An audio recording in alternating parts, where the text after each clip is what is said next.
A fraudster sent an email to Raju, impersonating his friend Ramesh, asking for financial help for his medical emergency. Raju pays the amount immediately without verifying the email ID or account details. A day later, Raju called Ramesh to inquire about his health. Hey Ramesh, how are you? I hope you are fine now. Hello Raju, I am fine. How are you? You've called me after a very long time. What? You emailed me yesterday for money, and I transferred the money. Don't joke with me. No, I did not send any email to you nor have I got any money from you. But it had the name Ramesh Bohra and the mail id ramesh.bohra@gmail.com.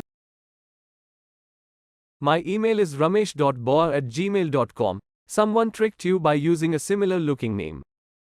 Raju was in shock after knowing this. His act of kindness made him a victim to a fraudster due to his negligence. He should have verified the email ID.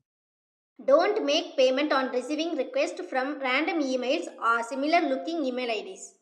For social cause by Kardey Intanges and co-supported by Oneshell.